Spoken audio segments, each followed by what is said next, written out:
Good morning. Good morning sister. Om Shanti. Om Shanti. குசியா இருக்கீங்களா? குசியா இருக்கேன் சிஸ்டர். நீங்க குசியா இருக்கீங்களா? இருக்கோம். Okay sister. இன்னைக்கும் அப்பா சூப்பர் வரதானம் கொடுத்திருக்காரு சிஸ்டர். நான் எனது தேக அபிமானத்தை விடுறதுக்கான ஸ்லோகன் கொடுத்திருக்காரு. அதே தான் வரதானத்திலையும் கொடுத்திருந்தாரு. சரி வாசிக்கலாம். இன்னைக்கு ஃபுல்லாவே இன்னைக்கு தேக அபிமானத்தை பத்தியே சொல்லியிருப்பார். பாடமாக கேட்போம். 19/3/2025 காலை முரளி பக்ததா மதுபன். ஓம் சாந்தி. இனிமையான குழந்தைகளே, நீங்கள் இந்த பழைய உலகத்தில் பழைய சரீரத்தில் வாழ்ந்து கொண்டே இறந்து வீட்டிற்கு செல்ல வேண்டும். ஆகவே தேக அபிமானத்தை விட்டுவிட்டு ஆத்ம அபிமானிகளாக ஆகுங்கள். நீங்க பழைய தேகம் தலைப்பு கொடுத்திருக்காங்கப்பா. பழைய தேகம் மற்றும் பழைய உலகத்தின் இருந்து வாழ்ந்து கொண்டே இறந்து இப்ப நீங்க வீட்டுக்கு போகணும் அப்படின்னு சொல்றாரு. வாழ்ந்து கொண்டே இறந்து வீட்டுக்கு போகணுமா? அப்ப தேக அபிமானத்தை விட்டுட்டு ஆத்மா அபிமானியா ஆகுங்க அப்படின்னு சொல்லியிருக்காரு சிஸ்டர். அப்பா கேள்வி கேக்குறாங்க. நல்ல நல்ல முயற்சி செய்யக்கூடிய குழந்தைகளுடைய அடையாளம் என்னவாக இருக்கும்? பதில்: யார் நல்ல முயற்சியாளர்களோ அவர்கள் அதிகாலையில் எழுந்து ஆத்ம அபிமானிகளாக இருப்பதற்கு பயிற்சி செய்வார்கள். அவர்கள் ஒரு பாபாவை நினைவு செய்வதற்கு முயற்சி செய்வார்கள். எந்த தேகதாரியும் நினைவிற்கு வரக்கூடாது. நிரந்தரமாக பாபா மற்றும் 84 பிறவிகளின் சக்கரத்தின் நினைவு இருக்க வேண்டும் என்ற லட்சியம் அவர்களுக்கு இருக்கிறது. இது கூட மிக நல்ல சௌபாக்கியமாகும். யார் நல்ல முயற்சியாளர்களோ அவங்க அதிகாலையில் எழுந்து ஆத்மா அபிமானியா இருக்கிறதுக்கு பயிற்சி செய்வாங்க. ஒரு தந்தையை மட்டும் நினைவு செய்வதற்கான முயற்சி செய்வாங்க. எந்த தேகதாரியும் நினைவில் வரக்கூடாது. பாபா மற்றும் 84 பிறவிகளின் சக்கரம் நிரந்தரமா இருக்கணும் அப்படிங்கிறதுக்காக லட்சியம் வைப்பாங்க. இதுதான் மிக உயர்ந்த சௌபாக்கியம் அப்படின்னு சொல்லியிருக்காரு. இப்படி நாம இருக்கோமா அப்படின்னு பார்த்துக்கணும். Okay sister. ஓம் சாந்தி. இப்போது குழந்தைகளாக நீங்கள் வாழ்ந்து கொண்டே இறந்தவர்களாக உள்ளீர்கள். எப்படி இறந்துள்ளீர்கள்? தேகத்தின் அபிமானத்தை விட்டு விட்டீர்கள் என்றால் மீதம் இருப்பது ஆத்மா ஆகும். சரீரம் முடிந்து விடுகிறது. ஆத்மா இறப்பதில்லை. வாழ்ந்து கொண்டே தங்களை ஆத்மா என்று புரிந்து கொள்ளுங்கள். மற்றும் பரம்பிதா பரமாத்மாவோடு யோகம் ஈடுபடுத்துவதின் தொடர்பு கொள்வதன் மூலம் ஆத்மா தூய்மையாகிவிடும் என்று பாபா கூறுகின்றார். எதுவரை ஆத்மா முற்றிலும் தூய்மையாக ஆகவில்லையோ அதுவரை தூய்மையான சரீரம் கிடைக்க முடியாது. ஆத்மா தூய்மையாக ஆகிவிட்டால் பிறகு இந்த சரீரம் தானாகவே விடுபட்டு விடும். எப்படி பாம்பினுடைய தோல் தானாகவே விடுபட்டு விடுகிறது, அதனிடமிருந்து பற்று நீங்கி விடுகிறது, நமக்கு பழைய தோல் உரிந்து விடும், புதிய தோல் கிடைக்கிறது என்பதை பாம்பு தெரிந்திருக்கிறது. ஒவ்வொருவருக்கும் அவருடைய புத்தி இருக்கிறது அல்லவா? நாம் வாழ்ந்து கொண்டே இந்த பழைய உலகத்திலிருந்து பழைய சரீரத்திலிருந்து இறந்து விட்டோம். பிறகு ஆத்மாக்களாகிய நீங்கள் சரீரத்தை விட்டு விட்டு எங்கே செல்வீர்கள்? தங்களுடைய வீட்டிற்கு என்பதை இப்போது குழந்தைகளாகி நீங்கள் புரிந்துள்ளீர்கள். அதாவது இப்ப நீங்க ஆத்மா அழிவற்றவர்கள். ஆத்மா ஒரு சரீரத்தை விட்டு இன்னொரு சரீரத்தை எடுத்துட்டு போகும். அப்ப நீங்க இப்ப வாழ்ந்து கொண்டே இறந்து விட வேண்டும் அப்படின்றாரு. தேக அபிமானத்தை விட்டுட்டு ஆத்மா அபிமானியா ஆகணும், அதுக்காக சொல்லிட்டு இருக்காரு. அதான் அந்த பாம்பினுடைய உதாரணம் கொடுத்திருந்தாரு. பாம்பு எப்படி ஒரு தோலை விட்டுட்டு இன்னொரு தோலை எடுக்குது, இன்னொரு தோல் தனக்கு உருவாயிடும் அப்படின்னு அதுக்கு புரிதல் இருக்குது. அதனாலதான் பழைய தோலை விட்டுருது. அதுக்கு இந்த சரீரத்தின் மீது, அந்த தோலின் மீது எந்த பற்றுதலும் கிடையாது. அதே போல உங்களுடைய சரீரம் கூட ஒரு தோல் மாதிரி தான் அப்படிங்கிறார். இந்த சரீரம் போச்சுன்னா அடுத்து வேற ஒரு சரீரம் கிடைக்க போகுது, அவ்வளவுதான். இப்ப நீங்க எல்லாரும் இந்த பழைய சரீரத்துல தூய்மையற்ற சரீரத்துல இருக்கீங்க. நாளைக்கு உங்களுக்கு புதிய சரீரம் கிடைக்க போகுது அப்படிங்கிறார். ஆத்மா தூய்மையாகும் போது தூய்மையான சரீரம் கிடைக்குது. ஆத்மா தூய்மையற்ற நிலைக்கு வரும்போது தூய்மையற்ற சரீரம் கிடைக்குது அப்படிங்கிறார். இப்ப தந்தை நினைவின் மூலமா நீங்க தூய்மையாகிட்டு இருக்கீங்க. அதனால உங்களுக்கு நாளைக்கு தூய்மையான சரீரம் கிடைக்க போகுது அப்படின்னு சொல்றாரு. அப்பா சொல்றாங்க, எங்கே செல்வீர்கள்? நீங்கள் சரீரத்தை விட்டுவிட்டு எங்கே செல்வீர்கள்? தங்களுடைய வீட்டிற்கு என்பதை இப்போது குழந்தைகளாகி நீங்கள் புரிந்துள்ளீர்கள். முதலில் நான் ஆத்மா, சரீரம் இல்லை என்பதை உறுதியாக நினைவு செய்ய வேண்டும். பாபா, நாங்கள் தங்களுடையவர்களாக ஆகிவிட்டோம், வாழ்ந்து கொண்டே இறந்து விட்டோம் என்று ஆத்மா சொல்கிறது. இப்போது தந்தையாகி என்னை நினைவு செய்தீர்கள் என்றால் நீங்கள் தமோ பிரதானத்தில் இருந்து சதோ பிரதானமாக ஆகிவிடுவீர்கள் என்று ஆத்மாவிற்கு கட்டளை கிடைக்கின்றது. இந்த நினைவினுடைய பயிற்சி உறுதியாக இருக்க வேண்டும். பாபா தாங்கள் வந்துள்ளீர்கள் எனும்போது நாங்கள் தங்களுடையவர்களாகவே ஆவோம் என்று ஆத்மா சொல்கிறது. ஆத்மா ஆண்பாலாகும், பெண்பால் அல்ல. எப்போதும் நாங்கள் சகோதரர்கள் என்றுதான் சொல்கிறார்கள். நாங்கள் அனைவரும் சகோதரிகள், அனைவரும் குழந்தைகள் என்றா சொல்கிறார்கள். குழந்தைகள் அனைவருக்கும் ஆஸ்தி கிடைக்க வேண்டும். ஒருவேளை தங்களை பெண் குழந்தைகள் என்று சொன்னால் எப்படி ஆஸ்தி கிடைக்கும்? ஆத்மாக்கள் அனைத்தும் சகோதரர்களாகும். ஆன்மீக குழந்தைகளே, என்னை நினைவு செய்யுங்கள் என்று பாபா அனைவருக்கும் கூறுகிறார். ஆத்மா எவ்வளவு சிறியதாக இருக்கிறது. இது மிகவும் ஆழமாக புரிந்து கொள்ள வேண்டிய விஷயங்களாகும். குழந்தைகளுக்கு நினைவு நிற்பதே இல்லை. நான் எருமையாக இருக்கின்றேன் என்று சன்னியாசிகள் உதாரணம் கொடுக்கின்றார்கள். இப்படி சொல்வதன் மூலம் எருமையாக ஆகிவிடுகிறார்கள். உண்மையில் யாரும் எருமையாக ஆகின்றார்களா என்ன? தங்களே ஆத்மா என்று புரிந்து கொள்ளுங்கள் என்று பாபா கூறுகிறார். அதாவது ஆத்மாவுக்கு தான் அதான் ஆஸ்தி கிடைக்குது தந்தை கிட்ட இருந்து, பரமாத்மா தந்தை கிட்ட இருந்து ஆத்மாவுக்கு தான் ஆஸ்தி கிடைக்குது. அப்ப ஆத்மா தந்தையா இருக்காரு, பரமாத்மா தந்தையா இருக்காரு, ஆத்மா குழந்தைகளா இருக்கீங்க. குழந்தைகள் கூட ஆண் குழந்தைகளுக்கு தான் ஆஸ்தி கிடைக்கும், பெண் குழந்தைகளுக்கு ஆஸ்தி கிடைக்காதுன்னு அப்போ ஒரு சட்டம் இருந்துச்சு. அதனால பாபா அது மாதிரி சொல்லியிருக்காரு. ஆண் குழந்தைகள்னு புரிஞ்சுக்கோங்க, அப்படின்னா தான் உங்களுக்கு ஆஸ்தி கிடைக்கும். அந்த தேக அபிமானம் உங்களுக்கு நீங்கணும் இல்லையா? அதுக்காக ஆண் பெண்ணுன்னு பிரிச்சு பார்க்காதீங்க. ஆத்மாக்கள் எல்லாமே புருஷ் சகோதரர்கள் தான் அப்படிங்கறத சொல்றாரு. அடுத்து என்ன சொன்ன லாஸ்ட்? எருமை. ஆமா, சன்னியாசிங்க தன்னைத்தானே எருமையாக இருக்கேன் அப்படின்னு சொல்லிக்கிடுவாங்க. ஏதாவது தவறு செஞ்சுட்டா அந்த மாதிரி சொல்லிக்கிடுவாங்க போல. ஏதாவது தவறான சிந்தனை எண்ணங்கள் போகுது, நினைக்க முடியல, அந்த மாதிரி யோகா சரியா வரல அவங்களுக்கு அப்படின்னா அந்த மாதிரி சொல்லிக்கிடுவாங்க போல. அதான் பாபா சொல்றாரு, எருமையாகிறது அப்படின்ற விஷயம் நான் ஆத்மா அப்படிங்கிறது தான் அவங்க அப்படி தெரியாம சொல்லிட்டு இருக்காங்க அப்படின்னு சொல்றாங்க அப்படிங்கிற சொல்றாங்க. இந்த ஆத்மா மற்றும் பரமாத்மாவின் ஞானம் யாருக்கும் இல்லை. ஆகையினால் இப்படிப்பட்ட விஷயங்களை சொல்லி விடுகிறார்கள். இப்போது நீங்கள் ஆத்மா அபிமானிகளாக ஆக வேண்டும். நான் ஆத்மா இந்த பழைய சரீரத்தை விட்டு சென்று புதியதாக எடுக்க வேண்டும்.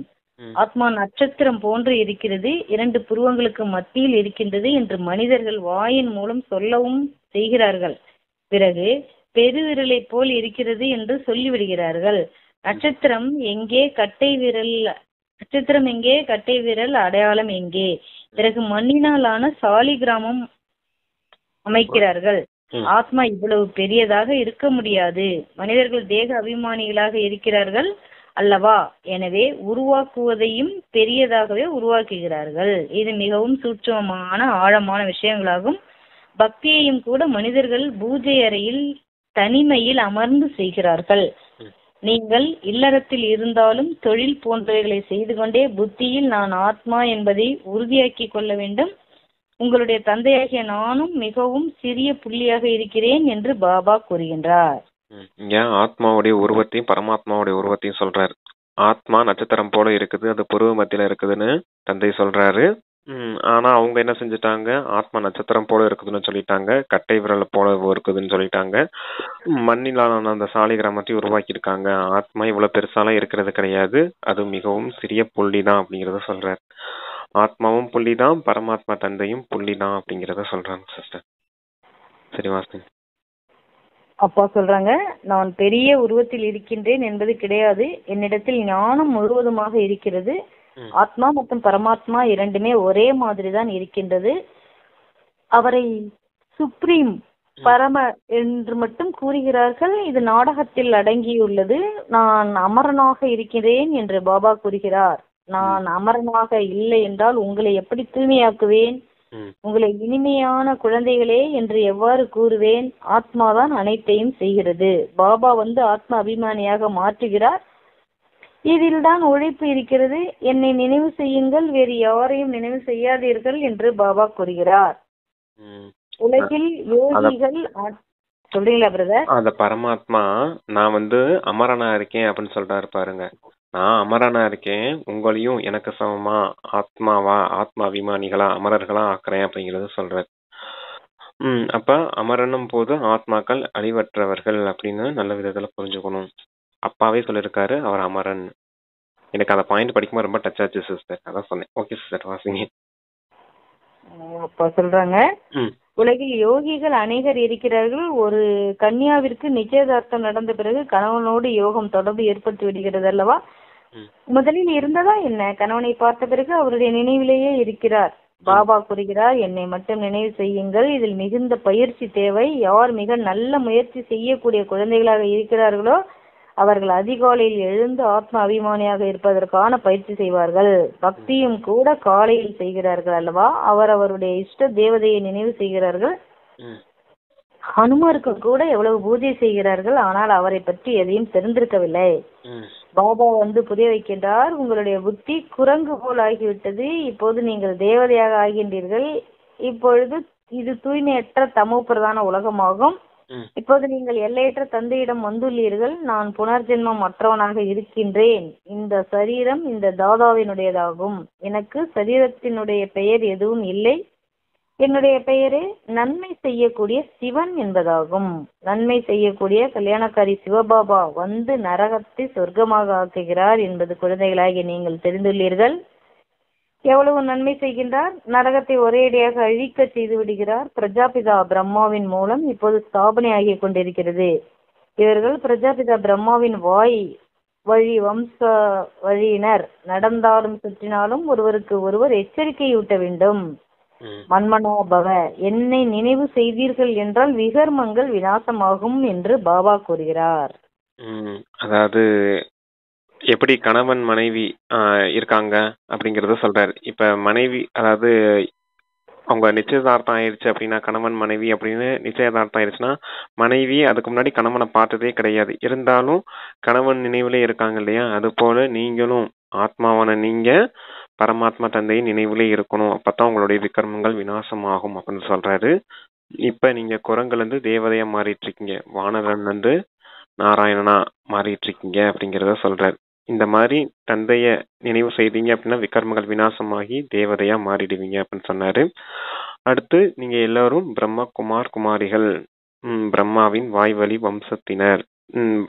சிவபாபா இந்த பிரம்மாவுடைய உடலை ஆதாரமா எடுத்து உங்களுக்கு பிரம்மாவுடைய வாய் மூலமா ஜென்மம் கொடுத்திருக்கேன் அப்படிங்கறத சொல்றாரு சிஸ்டர். சரி வாசிங்க.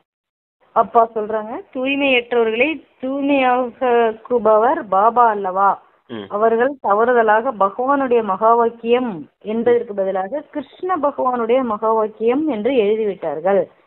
பகவான் நிராகாரமாக இருக்கிறார். அவரை பரம்பிதா என்று சொல்லப்படுகிறது. அவருடைய பெயர் சிவன் ஆகும். சிவனுடைய பூஜையும் அதிகம் நடக்கிறது. சிவகாசி சிவகாசி என்று சொல்லிக் கொண்டே இருக்கிறார்கள். பக்தி மார்க்கத்தில் அநேக விதமான பெயர்களை வைத்து விட்டார்கள். வருமானத்திற்காக அநேக கோயில்களை உருவாக்கியுள்ளார்கள். உண்மையான பெயர் சிவன் என்பதாகும். பிறகு சோமநாதர் என்று பெயர் வைத்துள்ளார்கள். சோமநாதர் சோமரசத்தை குடிக்க வைக்கிறார், ஞான செல்வத்தை குடிக்கிறார். பிறகு பூஜாரியாகும் போது அவருடைய கோயில்களை உருவாக்க எவ்வளவு செலவு செய்கிறார்கள். ஏனென்றால் சோமரசத்தை கொடுத்திருக்கிறார் அல்லவா? சோமநாதரின் கூடவே சோமநாதனியும் இருப்பார். எப்படி ராஜா ராணியோ அப்படி பிரஜைகள் அனைவரும் சோமநாதர் மற்றும் சோமநாதனிலாகவர். நீங்கள் பொன்னுலகத்திற்கு செல்கிறீர்கள். அங்கே தங்க செங்கற்கள் இருக்கின்றன. இல்லை என்றால் சுவர் போன்றவைகள் எப்படி உருவாகும்? நிறைய தங்கம் இருக்கிறது. ஆகையினால்தான் சொல்றீங்களா பிரதர்? சொல்றேன் சிஸ்டர். அது 3 பேர் சொல்லியிருந்தாரு அப்பா. என்னென்ன பேர்னா, சிவன் அப்படின்னா நன்மை செய்யக்கூடியவர் அப்படிங்கிறதுக்கு தான் சிவன்ற வார்த்தைக்கு நான் நன்மை செய்யறவங்களுக்கு, இந்த குரங்குல இருந்து தேவதையா மாத்திடுறேன், உங்களை பதித்த பாவனா இருக்கேன், தூய்மையற்றவங்களை தூய்மையாக்கக்கூடியவனா இருக்கேன், அதனாலதான் எனக்கு பேர் சிவன், நன்மை செய்யக்கூடியவர். இந்த நரகத்தை சொர்க்கமா மாத்திடுறேன் இல்லையா? அப்ப இவ்வளவு விஷயங்கள் நான் செய்யறது, நன்மை செய்யறதுனால எனக்கு அந்த நன்மை செய்யக்கூடியவர் அப்படிங்கிறதுக்காக சிவன்கிற பேர் கிடைச்சிருக்குது. அப்புறம் சிவகாசி அப்படின்னு சொன்னாரு. சிவன் காசில இருக்கிறதுனால சிவகாசி அப்படின்றத பேரை அப்படி வச்சுட்டாங்க அப்படிங்கறத சொல்றாரு. அடுத்து சோமநாதர், சோமரசத்தை பருக வச்சிருக்காரு இல்லையா? அதாவது பிரம்மாவுடைய வாய் மூலமா ஞானம் கொடுத்தார் இல்லையா? அந்த ஞான அமிர்தத்தை நீங்களும் பருகுறீங்க இல்லையா அப்படிங்கறத சொல்றாரு. ஞானத்தை நம்மளும் கேட்டு தாரணை செய்துதானே தூய்மை ஆகிறோம். அப்ப சோமநாதர் சோமரசத்தை பருக வச்சார், அதனால நீங்க தூய்மை ஆகுறீங்க. அப்படிங்கிற போது சோமநாதர் இருக்காரு. என்னமோ சொன்னாரு, சோமநாதனிகள் இருக்கீங்க தானே அதாவது அப்படிங்கிறது. சோமநாதர் அவர் ஒருத்தர் தான், அவருடைய ஞானத்தை கேட்கிற நம்ம எல்லாரும் சோமநாதனிகள்னு சொல்ல வராரு, சமிக்கை ஆமா கொடுக்கிறாரு. ஆமா. அடுத்து ராஜா ராணியை பத்தி சொல்றாரு, சத்தியுகத்து ராஜா ராணிகளை. இங்க நாதனிகளா இருக்கவங்க நாளைக்கு ராஜா ராணி ஆகுறீங்க. அங்க ராஜா ராணி ஆகும்போது எப்படிப்பட்ட உலகம் அப்படிங்கறத சொல்ல வர்ணிக்கிறாரு. அங்க தங்க செங்கற்களால எப்படி கட்டுவீங்க, வீடு கட்டுவீங்க அப்படிங்கறத சொல்றாரு. தங்க செங்கற்கள்னா எப்படி அந்த சுவர் போன்றவை எல்லாம் அமைப்பீங்க அப்படின்னு சொல்லியிருக்காரு.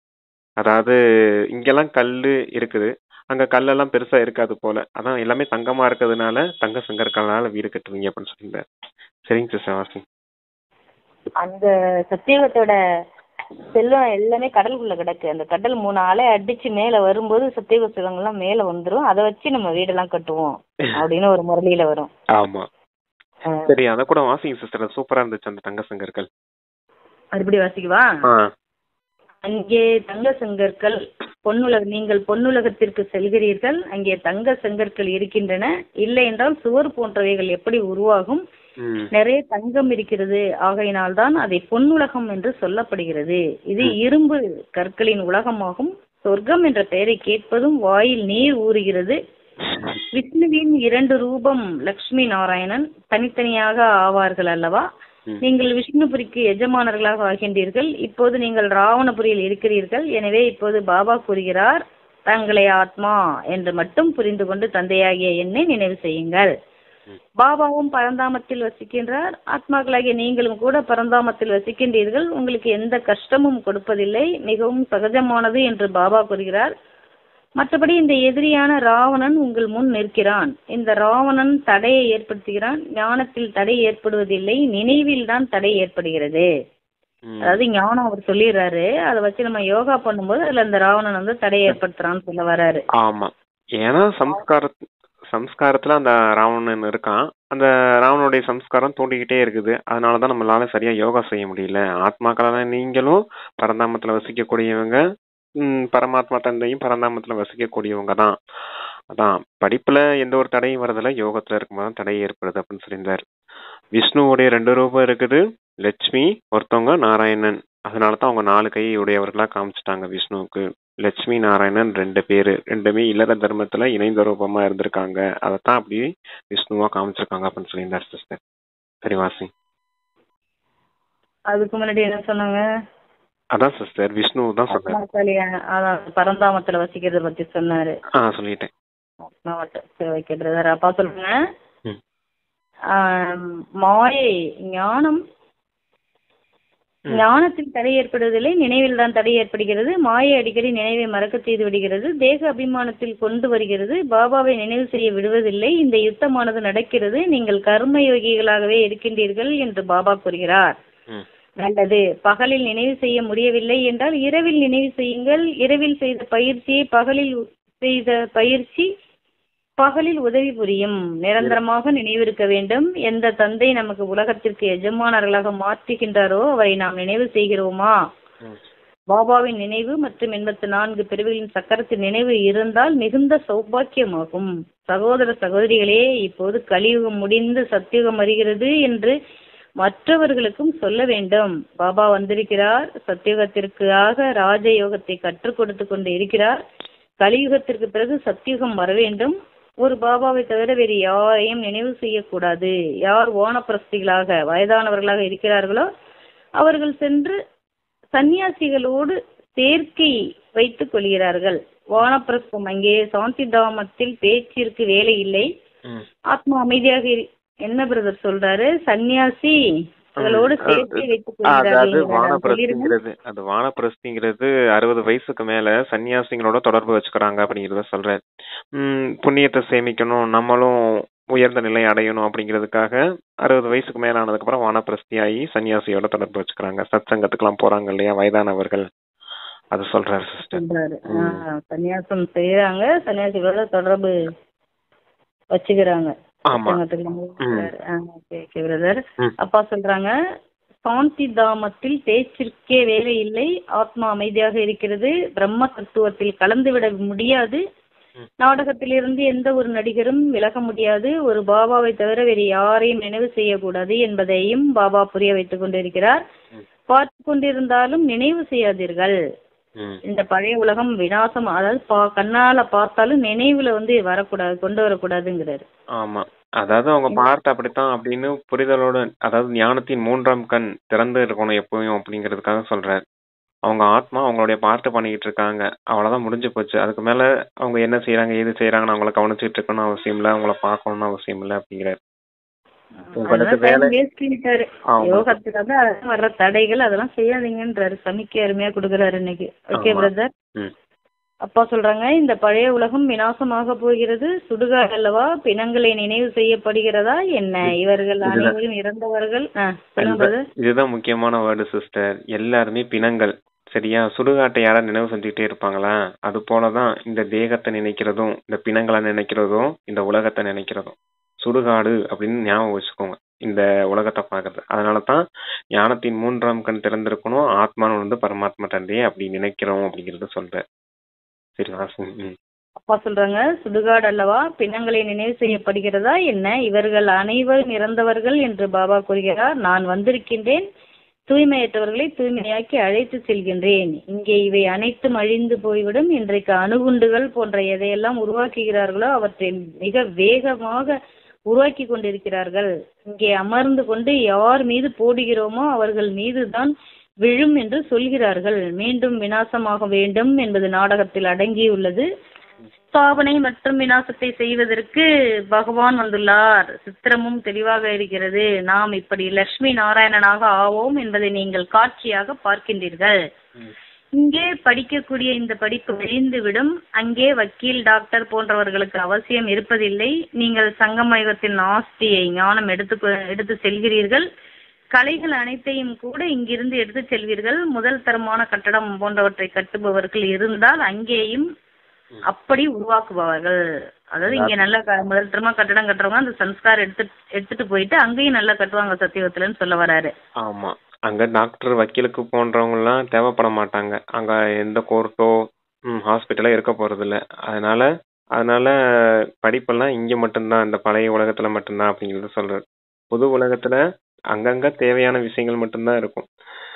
இங்க 100 விஷயம் இருக்குது நமக்கு. 100மே ஒன்னுத்துக்குமே ஆகாத மாதிரி இருக்குது இந்த பழைய உலகத்துல. அங்க 1, 2 தான் இருந்தாலுமே முழுமையா நமக்கு பூர்த்திகரமா திருப்தியா இருக்கும் அப்படிங்கறத சொல்றாரு சிஸ்டர். அப்பா சொல்றாங்க, கலைகள் அனைத்தையும் கூட இங்கிருந்து எடுத்து செல்வீர்கள். முதல் தரமான கட்டடம் போன்றவற்றை கட்டுபவர்கள் இருந்தால் அங்கேயும் அப்படி உருவாக்குவார்கள். கடைவீதி போன்றவைகளும் இருக்கும் அல்லவா, வேலை என்பது நடக்கும். இங்கே கற்றுக்கொண்ட புத்தியை கொண்டு செல்கிறார்கள். அறிவியலின் மூலம் கூட நல்ல கலைகளை கற்றுக்கொள்கிறார்கள். இவை அனைத்தும் அங்கே வேலைக்கு உதவும். பிரஜைகளின் வரிசையில் செல்வார்கள். குழந்தைகளாகிய நீங்கள் பிரஜைகளின் வரிசையில் வரக்கூடாது. நீங்கள் பாபா மம்மாவின் சிம்மாசனதாரியாக ஆவதற்குத்தான் வந்துள்ளீர்கள். பாபா என்ன ஸ்ரீமத் கொடுக்கின்றாரோ அதன்படி நடக்க வேண்டும். ஒரே ஒரு முதல் தரமான ஸ்ரீமத்தை தான் கொடுக்கின்றார். என்னை நினைவு செய்யுங்கள். சிலருடைய பாக்கியம் சிரமமின்றி எளிதாக திறந்து கொள்கிறது. ஏதாவது ஒரு காரணம் அதற்கு பொறுப்பாகி விடுகிறது. திருமணம் செய்து கொண்டால் நாசம் என்று பாபா குமாரிகளுக்கும் கூறுகிறார். இந்த குழியில் விழாதீர்கள். நீங்கள் பாபா சொல்வதை கேட்க மாட்டீர்களா? சொர்க்கத்தின் மகாராணிகளாக ஆக மாட்டீர்களா? நாங்கள் அந்த விஷ உலகத்திற்கு ஒருபோதும் செல்ல மாட்டோம் என்று தாங்களே தங்களிடம் சத்தியம் செய்து கொள்ள வேண்டும். அந்த உலகத்தை நினைக்க கூட மாட்டோம். சுடுகாட்டை எப்போதாவது நினைவு செய்கிறார்களா என்ன? இந்த சரீரம் அழிந்து விட்டால் நாங்கள் எங்களுடைய சொர்க்கத்திற்கு செல்வோம் என்று நீங்கள் இங்கே கூறுகிறீர்கள். அதாவது திருமணம் போன்றவைகள்லாம் செய்து கொள்ளாதீங்க அப்படின்னு சொல்லியிருக்காரு. அதாவது திருமணம் செய்துக்கிட்டீங்கன்னா தூய்மையற்றவர்களாம் ஆயிடுவீங்க. நீங்க சொர்க்கத்துக்கு மகாராஜா மகாராணி ஆக மாட்டீங்களா? தூய்மையானவர்களா ஆக மாட்டீங்களா? பாபாவுடைய ஸ்ரீமத் படி நடக்க மாட்டீங்களா அப்படின்றத கேட்கிறார். அப்ப நம்ம பாபாவுடைய ஸ்ரீமத் படி நடந்தாதான் தூய்மையாக முடியும் அப்படின்றதையும் தெரிஞ்சுக்கணும். Okay sister. வேற பெருசா நீதி முறையில சொன்னாரு, கணவன் மனைவியா திருமணம் ஆகி இருந்தாலும் விகாரத்துல செல்லக்கூடாம இருந்தா அந்த யுகல் ஞான யோக அம்ப இடையில வச்சுக்கோங்க அப்படின்னு சொன்னாரு அப்படின்னாரு. ஆமா, அதுக்கெல்லாம் ஆனா விகாரத்துல செல்லக்கூடாது. விகாரத்துல சென்னா நம்ம கீழே அழிஞ்சு விடுவோங்கிறத ரொம்ப திரும்ப திரும்ப திரும்ப சொல்லிட்டு இருக்கிறாரு. ஆமா சிஸ்டர், தூய்மையாகிறதுக்கான முயற்சி செஞ்சுட்டு இருக்கோம். தூய்மையற்றவங்களா மாறணும்னா மொத்த முயற்சியும் போச்சு இல்லையா? அதான் நிறைய விஷயம் சொல்லுவாரு. காம வாழ வீசாதீங்க, அதாவது நிறைய சொல்லுவார் இல்லையா? அப்புறம் காம விகாரத்துல ஈடுபடுறது கொலை செய்யறதை விட மிகப்பெரிய குற்றம் அப்படின்லாம் சொல்றாரு இல்லையா? அதான் நிறைய விஷயம் கொலை இருக்கு. செய்யறதே அதுக்கு முன்னாடி அந்த காம விகாரத்துல விழுறதுனாலதானே அந்த கொலை செய்யற சந்தர்ப்பம் அவங்க உருவாக வேண்டி வருது. ஆமா, அது இல்லைன்னா அது வர வேண்டிய அவசியம் இல்லையே. ஆமா ஆமா விகாரங்கள் எவ்வளவு மோசமானது அப்படின்றதுக்கு எச்சரிக்கை கொடுக்கறாரு. ஆமா. ஓகே பிரதர், அப்பா சொல்றாங்க, இப்போது 84 பிறவிகள் முடிந்திருக்கிறது. இப்போது நாம் நம்முடைய வீட்டிற்கு செல்கிறோம். மற்றவர்களுக்கும் இதை சொல்ல வேண்டும். பாபாவை தவிர வேறு யாரும் சத்தியவத்தின் ராஜ்யத்தை கொடுக்க முடியாது என்பதையும் புரிந்து கொள்கிறீர்கள். இந்த ரதத்திற்கும், அதாவது பிரம்ம பாபா சொல்றாரு, கர்ம சுமை இருக்கிறது அல்லவா, பாப்தாதாவிற்கும் தங்களுக்குள் சில நேரங்களில் ஆன்மீக உரையாடல் நடக்கிறது. இந்த பிரம்ம பாபா கூறுகிறார், பாபா ஆசீர்வாதம் செய்து விடுங்கள், இருமலுக்கு ஏதாவது வைத்தியம் செய்யுங்கள் என்று, அல்லது ஷூ மந்திரம் போட்டு தூக்கி விடுங்கள் என்று சிவபாபா கூறுகிறார். இல்லை, இதை அனுபவிக்கத்தான் வேண்டும். இது உன்னுடைய ரதத்தை எடுக்கிறேன், அதற்கு பதிலாக பிரதிபலன் கொடுக்கத்தான் செய்கின்றேன். மற்றபடி இது உன்னுடைய கர்ம கணக்கு வழக்காகும். கடைசி வரை ஏதாவது நடந்து கொண்டே இருக்கும். உங்களுக்கு ஆசீர்வாதம் செய்தேன் என்றால் அனைவருக்கும் செய்ய வேண்டும். இருங்க சிஸ்டர், சொல்லிடலாம். பிரம்மா பாபா தான் கேட்கிறாரு, இருமல் வந்துகிட்டே இருக்குது அவருக்கு அடிக்கடி அந்த இருமல் பிரச்சனை. அதனால பாபா சிவ பாபாட்ட, பாபா ஏதாவது ஆசீர்வாதம் செஞ்சு இந்த இருமலை நிப்பாட்டிடுங்க, இல்ல சோமந்திரம் போட்டு தூக்கிடுங்க இந்த இருமலை அப்படிங்கிறத சொல்லிட்டு இருந்திருக்காரு போல அந்த உரையாடல்ல, ஆன்மீக உரையாடல்ல. அப்ப சிவபாபா சொல்றாரு, உனக்கு நான் ஆசீர்வாதம் செய்தேனா, உனக்கு நான் ஏதாவது உதவி செய்தேனா எல்லாருக்கும் உதவி செய்ய வேண்டியதா ஆயிடும். அதனால இது உன்னுடைய கணக்கு வழக்கு, நீ தான் அனுபவிக்கணும். உன்னுடைய செல்வத்தை நான் ஆதாரம் எடுத்தனா அதுக்கு பிரதிபலனா கொடுக்கவும் செய்யறேன் அப்படிங்கிறது சொல்றாரு. கொஞ்சம் பாபா உள்ள வந்துட்டு வெளியே போகும்போது ரொம்ப ஃப்ரெஷ்னஸா இருக்கும். அப்போ அந்த ஒரு புத்துணர்வு இருக்கும் இல்லையா, ரொம்ப மனசு லேசா இருக்கும். அந்த மாதிரி விஷயங்கள் வேணா நடக்குமே பிரம்ம பாபாவுக்கு தவிர, மற்றபடி கணக்கு வழக்கெல்லாம் நீ தான் அனுபவிச்சாகணும் அப்படிங்கறது சொல்றாரு சிஸ்டர். அப்பா சொல்றாங்க, என்றால் உங்களுக்கு ஆசீர்வாதம் செய்தேன் என்றால் மற்ற அனைவருக்கும் செய்ய வேண்டும். இங்கே இந்த குழந்தை இங்கே அமர்ந்து இருக்கிறது, நாளை ரயிலில் விபத்து நடந்து வருகிறது, இறந்து விடுகிறார் என்றால் பாபா நாடகம் என்று சொல்வார். பாபா முன்பாகவே ஏன் சொல்லவில்லை என்று கேட்க முடியுமா என்ன? அப்படி விதியே சட்டம் இல்லை. நான் தூய்மையற்றவர்களை தூய்மையாக்க வருகின்றேன். இதை சொல்வதற்காக வந்துள்ளேன். இது உங்களுடைய கணக்கு வழக்கு, இதை நீங்கள் முடிக்க வேண்டும். இதில் ஆசீர்வாதத்தின் விஷயம் எதுவும் இல்லை. அதற்கு சன்னியாசிகளிடம் செல்லுங்கள். பாபா ஒரு விஷயத்தை தான் கூறுகிறார், வந்து எங்களை நரகத்திலிருந்து சொர்க்கத்திற்கு அழைத்து செல்லுங்கள் என்றுதான் அழைத்தீர்கள், என்னை அழைத்தீர்கள். பதித்த பாவனா சீதாராம் என்று பாடவும் செய்கிறீர்கள். அதனால் தலைகீழான அர்த்தத்தை எடுத்துக்கொண்டு விட்டார்கள். அதாவது அந்த விபத்தை பத்தி சொல்ற பாத்தீங்களா, இப்ப என் முன்னாடி ஒரு குழந்தை அமர்ந்து இருக்குது, நாளைக்கு ரயில்ல போகும்போது விபத்தாயிடுச்சு இறந்துட்டாரு அப்படின்னா என்னன்னு சொல்லுவீங்க? டிராமால இருந்துச்சு நடந்துச்சுன்னு தான் பாபா சொல்லுவார் அப்படிங்கிறாரு. ஏன் பாபா முன்னாடி எச்சரிக்கை கொடுக்கல அப்படிங்கிற கேள்வி எல்லாம் கேட்க முடியாது. டிராமால, அதாவது சட்டத்துல அதுக்கு விதியே கிடையாது, ரூல்ஸே கிடையாது அப்படிங்கறத சொல்றாரு. பாபா முன்னாடியே எச்சரிக்கை எல்லாம் செய்ய மாட்டார், டிராமால இருக்கிறது நடக்கட்டும், ஏன்னா அது எல்லாமே கணக்கு வழக்கால உண்டானது. அப்போ உங்களுடைய கணக்கு வழக்கை நீங்க தான் முடிச்சுக்கணும் அப்படின்னு சொல்றேன். இந்த மாதிரி விஷயங்கள்லாம் நீங்க முன்னாடியே எங்களுக்கு ஏன் எச்சரிக்கை கொடுக்கணும் அப்படிங்கிற விஷயம் எல்லாம் தெரிஞ்சுக்கணும். நீங்க சன்னியாசி கிட்ட போங்க, அந்த குருமார்கள் இருக்காங்க இல்லையா, ஜாதகம் படிக்கிறவங்க, உங்ககிட்ட போனீங்கன்னா அவங்க கரெக்டா சொல்லுவாங்க அப்படிங்கறது சொல்றாரு. சரி, அடுத்து என்ன சிஸ்டர் சொன்னாரு? ரகுபதி ராகவராஜாராம் சொல்றாங்க, பதித்த பாவனை சீதாராம் எனவும் பாட செய்கிறார்கள். ஆனால் தலைகீழான அர்த்தத்தை எடுத்துக்கொண்டு விட்டார்கள். பிறகு ரகுபதி ராகவ ராஜாராம் என்ற ராமனின் மகிமையை பாடுகிறார்கள். நீங்கள் இந்த பக்தி மார்க்கத்தில் எவ்வளவு பணத்தை இழந்து விட்டீர்கள் என்று பாபா கேட்கிறார். ஒரு பாடல் கூட இருக்கிறது அல்லவா, உங்களுடைய லீலைகளை எவ்வளவு பார்த்திருக்கிறோம். தேவிகளின் மூர்த்தியை உருவாக்கி பூஜை செய்து பிறகு சமுத்திரத்தில் மூழ்கடித்து விடுகிறார்கள். எவ்வளவு பணத்தை வீணடிக்கிறார்கள் என்று இப்பொழுது புரிய வருகிறது. அதாவது நல்ல பூஜை செய்யறதுக்காக பெரிய பெரிய சிலையெல்லாம் உருவாக்குறாங்க. அதுக்கு விநாயகர் சதுர்த்தி, சரஸ்வதி பூஜை எல்லாம் பெருசு பெருசா செய்யறாங்க. அது சொல்றாரு இல்ல, அதுக்கு பாலாபிஷேகம், அப்புறம் ஒருத்தர் பணம் இல்ல, அந்த ஊர்ல இருக்கவங்க மொத்த பணமும் எவ்வளவு பணம் செலவாகுது ஒரு திருவிழா நடத்தணும்னா, அது லட்சக்கணக்கில் ஆகும் இல்லையா. அதான் எவ்வளவு பணத்தை இந்த பக்தி மார்க்கத்துல வீணடிச்சிட்டீங்க அப்படிங்கறத சொல்றேன். பதித்த பாவன சீதாராம் ரகுபதி ராகவ ராஜாராம் அப்படின்னும் போது ராமருடைய மகிமையை பாடுற மாதிரி ஆயிடுச்சு. அது பதித்த பாவனர் அப்படிங்கிற அந்த விஷயத்துக்காக அதை சொல்றார். பதித்த பாவனர் பரமாத்மா மட்டும்தான். எப்படி தூய்மையற்ற நிலையில் தூய்மையாக்குறேன் அப்படிங்கிறத சொல்லியிருந்தாருல முரளி ஃபுல்லா. ஆமா, அதை சொல்றாரு சிஸ்டர். அதான் பக்தி மார்க்கத்துல தலைகீழான விஷயங்களை பண்ணி தான் இப்படி இறங்கி வந்துட்டீங்க, உங்களுடைய செல்வங்கள் எல்லாம் வீணடிச்சிட்டீங்க அப்படிங்கிறாரு. சரி வாசிங்க. அப்பா சொல்றாங்க, இப்போது புரிய வருகிறது, இருந்தாலும் இது நடக்கும். சத்தியுகத்தில் இது போன்ற வேலைகள் நடப்பதே இல்லை. வினாடிக்கு வினாடி பதிவாகியுள்ளது. கல்பத்திற்கு பிறகு இதே விஷயம் திரும்பவும் நடக்கும். நாடகத்தை மிகவும் நல்ல விதத்தில் புரிந்து கொள்ள வேண்டும். நல்லது. யாராவது அதிகம் நினைவு செய்ய முடியவில்லை என்றால் அல்ஃப் மற்றும் பே, பாபா மற்றும் ராஜ்யத்தை மட்டும் நினைவு செய்யுங்கள் என்று பாபா கூறுகிறார். உள்ளுக்குள் ஆத்மாக்களாகிய நாம் எப்படி 84 பிறவிகளின் சக்கரத்தை சுற்றி வந்துள்ளோம் என்ற இந்த சிந்தனையை ஓட விடுங்கள்.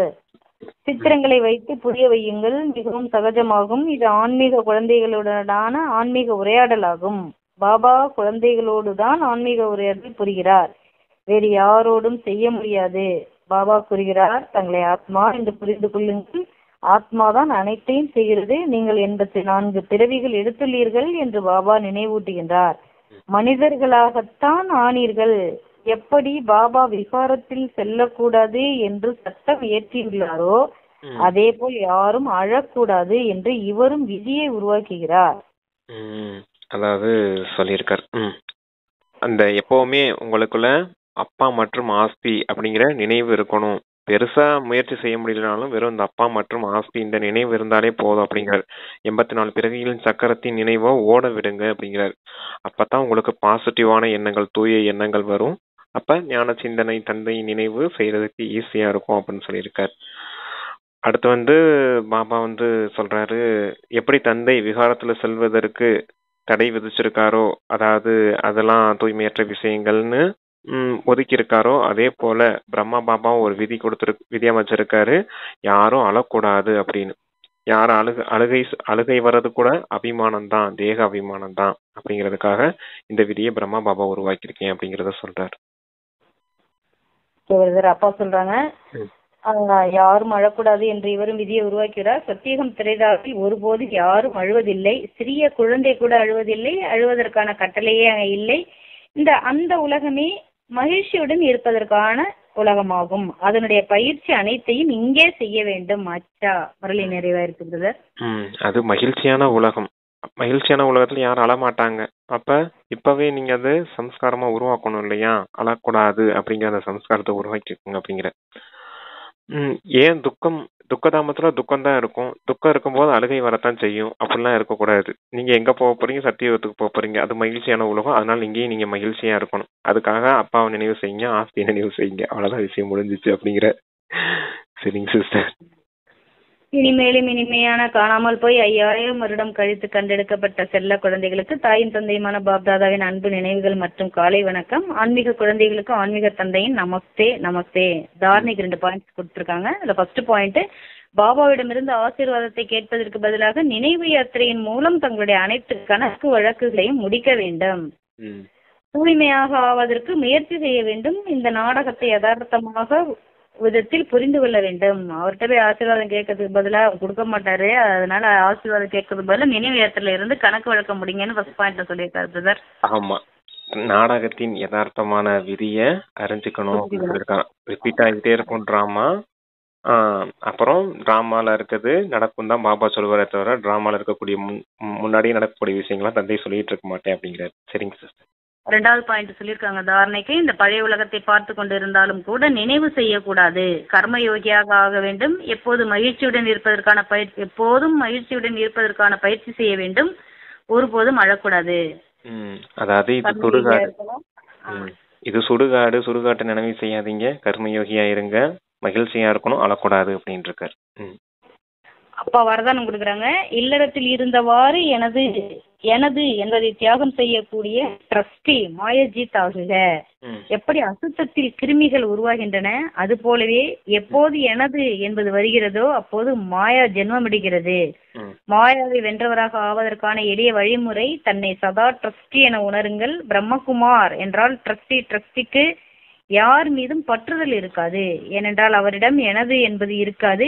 இல்லறவாசி என்று தன்னைத்தான் புரிந்து கொள்வீர்களானால் மாயா வரும். ட்ரஸ்டி என புரிந்து கொள்வீர்களானால் மாயா ஓடி போய்விடும். எனவே விலகியவராக இருந்து பிறகு இல்லறத்தில் காரியங்கள் செய்து வருவீர்களானால் மாயா ப்ரூஃப் ஆகி இருப்பீர்கள் அப்படின்னு அப்பா வரதானம் கொடுக்குறாங்க. வரதானத்துக்கு விஸ்தாரம் சொல்லியிருக்காங்க. ஆமா. எப்படி அசுத்தத்துல கிருமிகள் உருவாகுதோ அதே போல எங்க எனது எனதுன்னு வருதோ அங்க எல்லாத்துலயும் மாயை ஜென்மம் இருக்கும் அப்படின்னு சொல்லியிருக்காரு. அப்ப என்னன்னு புரிஞ்சுக்கணும், நீங்க உங்களை ட்ரஸ்டின்னு புரிஞ்சுக்கோங்க. எனது என்பது கிடையாது, எல்லாமே பாபா உனது அப்படின்னு மாத்திடுங்க. எனத உனதுன்னு மாத்திட்டீங்கன்னா முடிஞ்சிச்சு, அதான் ட்ரஸ்டி. நான் வெறும் ட்ரஸ்டி தான், நான் வெறும் நிமித்தம் தான் அப்படின்னு. உடல் மனம் பணம் அப்படின்னு சொல்லுவார் அப்பா. உடலுக்கும் நான் ட்ரஸ்டி, என்னுடைய மனசுக்கும் நான் ட்ரஸ்டி, பணத்துக்கும் நான் ட்ரஸ்டி. ஏன்னா இதெல்லாம் பாபாக்கு நான் அர்ப்பணம் பண்ணியிருக்கேன். இல்லறவாசின்னு புரிஞ்சுக்கிட்டீங்க அப்படின்னா சுமையுடையவர்களா மாறுவீங்க. அப்ப நீங்க என்ன செய்யணும், ட்ரஸ்டி நான் ட்ரஸ்டின்னு வச்சுக்கோங்க. அப்ப சுமையுடையவர்களா மாற மாட்டீங்க, மாயா ப்ரூஃபா ஆயிடுவீங்க, மாயை வென்றவர்களா ஆயிடுவீங்க அப்படின்னு இருக்க. நீங்க பிரம்ம குமாரிகள். அப்ப உங்ககிட்ட எனது என்பது இருக்கக்கூடாது, எப்பவுமே நான் ட்ரஸ்டிங்கிற உணர்வுல இருக்கணும் சொல்லியிருக்காரு சிஸ்டர். அப்பா ஸ்லோகம் சொல்றாங்க, எங்கே நான் என்ற அபிமானம் உள்ளதோ அங்கே அவமானத்தின் ஃபீலிங் அவசியம் வரத்தான் செய்யும். அவமானமும் வேண்டாம், அதாவது அபிமானமும் வேண்டாம், அவமானமும் பட வேண்டாம் அப்படிங்கறத சமிக்கையா சொல்லியிருக்காரு. வரதானத்துல எனத பத்தி சொல்லியிருந்தாரு, இங்க நான் அப்படிங்கறத பத்தி சொல்லியிருக்காரு. நான் எனது அப்படிங்கறத தேக அபிமானம் சொன்னோம் இல்லையா. நான் எனது பேர் புகழ் மரியாதை, அப்புறம் ஞானத்தின் அகங்காரம், சேவையின் அகங்காரம், புத்தியின் அகங்காரம், இது எல்லாமே அபிமானத்தை குறிக்கக்கூடியதுதான். இதுல ஏதாவது ஒண்ணு இருந்துச்சுன்னா கூட அங்க அவமானத்தின் ஃபீலிங்ஸ் உண்டாகும் அப்படின்னு சொல்றாரு. ஏன்னா இதெல்லாம் சூட்சும ரூபம் தேக அபிமானத்தின். இந்த தேக அபிமானம் இருந்துச்சுன்னா கண்டிப்பா அவமானம் ஃபீல் ஆகும். ஈஸியா புரிஞ்சுக்கிறது அப்படின்னா, எனக்கு மரியாதை கொடுக்கணும், யாராவது நான் என்னுடைய கொடுக்கணும் அப்படின்னு நினைக்கிறேன்னா, எதற்கு மரியாதை கொடுக்கணும்னு நினைக்கிறேன், இந்த தேகத்துக்கு மரியாதை கொடுக்கணும்னு நினைக்கிறேன்னா, இல்லோட என்ன ஆத்மாவுக்கு மரியாதை கொடுக்கணும்னு நினைக்கிறேன்னா, அடுத்தவங்க கிட்ட நான் எதிர்பார்க்கும் போது அந்த எதிர்பார்ப்புகள் தான் பிரச்சனையாகுது. எனக்கு மரியாதை கொடுக்கணும் அப்படின்னு நான் நினைக்கிறது, இந்த தேகத்துக்கு எல்லாரும் மரியாதை கொடுக்கணும்ன்றதான் எதிர்பார்க்கிறேன். என்னைய புகழ்ந்து பேசணும் அப்படின்னு நினைக்கிறது, இந்த தேகத்தை எல்லாரும் புகழ்ந்து பேசணும், இந்த பேருடையவனை புகழ்ந்து பேசணும் அப்படின்னு தான் நினைக்கிறேன். உண்மையிலே நான் தேகமே கிடையாது, நான் ஆத்மா இல்லையா. ஆத்மாவுக்கான மரியாதை தான் அப்பா கொடுக்குறாரு இல்லையா. சுதர்மங்கள் கொடுத்துருக்காரு, சமானங்கள் கொடுத்துருக்காரு.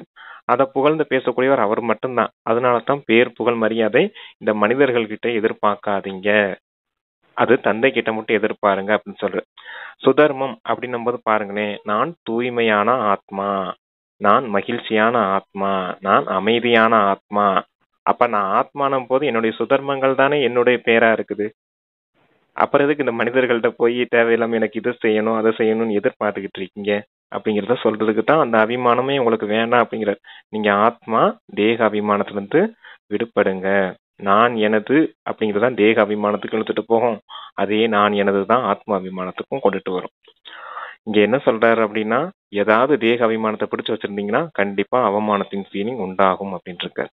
Okay sister. அப்பா அவேக்த சமிக்கை கொடுக்குறாங்க. அவேக்தேஸ்வரா சத்தியதா மற்றும் பண்பாடு என்ற கலாச்சாரத்தை தனதாக்கி கொள்ளுங்கள். உங்கள் உள்ளார்ந்த தூய்மை சத்தியதா எழுவதிலும் அமர்வதிலும் பேசுவதிலும் சேவை செய்வதிலும் மக்களுக்கு அனுபவமாக வேண்டும். அது நம்ம பேசுறதுல மத்தவங்க பாக்குறவங்களுக்கு அனுபவமாக வேண்டும். அப்போது பரமாத்மா பிரத்யட்சத்தாவுக்கு நீங்கள் நிமித்தமாக முடியும். இதற்காக பவித்திரத்தா என்ற ஜோதி சதா எரிந்து கொண்டே இருக்க வேண்டும். ஒரு சிறிதும் குழப்பத்தில் வராதீர்கள். எவ்வளவு பவித்திரத்தா என்ற ஜோதி ஆடாத நிலையில் உள்ளதோ அவ்வளவு சுலபமாக அனைவரும் பாபாவை அறிந்து கொள்ள முடியும். ஆமா, அதாவது உள்ளார்ந்த தூய்மை மற்றும் சத்தியத்தன்மை, சத்தியத்தா ரெண்டும் இருக்கும்போது எதுல இருக்கணும் அப்படின்னு சொல்றாருன்னா, உங்களுடைய பேச்சுல இருக்கணும், உங்களுடைய நடத்தையில இருக்கணும், அப்புறம் நீங்க எழுந்திருக்கும் போதும் எழுவதிலும் அமர்வதிலும் பேசுவதிலும் சேவை செய்வதிலும் மக்களுக்கு அனுபவமாக வேண்டும். இதுல எல்லாம் என்ன அனுபவமாகணும், சத்தியமும் தூய்மையும் மக்களுக்கு அனுபவமாகணும். அப்பனா தான் பரமாத்மாவை வெளிப்படுத்துறதுக்கு நிமித்தமாக முடியும் அப்படின்னு சொல்லியிருக்காரு. அதுக்காக தூய்மை ஜோதியை யாரு ஃபாலோ பண்றாங்க இப்படி இருக்காங்க அப்படின்னு திங்க் பண்ணுவாங்க. அப்ப பரமாத்மா அங்க வெளியே வருவாரு. அதான் சொல்றாரு பிரத்யேகமாவர். ஓகே, தூய்மையின் ஜோதி என்ன இருக்க வேண்டும், அதான் எரிஞ்சிட்டே இருந்துச்சு அப்படின்னா தந்தை ஈஸியா வெளிப்படுவார் அப்படின்ட்டு. ஒரு சிறிதும் குழப்பத்துல வர மாட்டீங்க. ம். பவித்திரத்தா என்ற ஜோதி ஆடாத நிலையில் உள்ளதோ அவ்வளவு சுலபமாக அனைவரும் பாபாவை அறிந்து கொள்ள முடியும். Okay sister, super. Okay brother, அருமையான அவைத்து சுன்னிக்கை ஸ்லோகன், அருமையான வரதானம் கொடுத்த பாபாவுக்கு நன்றி. Thanks brother. வாய்ப்பை ஏற்படுத்தி கொடுத்த சரணா பாய்ஜிக்கு நன்றி. Om Shanti. Om Shanti. Thank you sister. Thank you பாப்பா.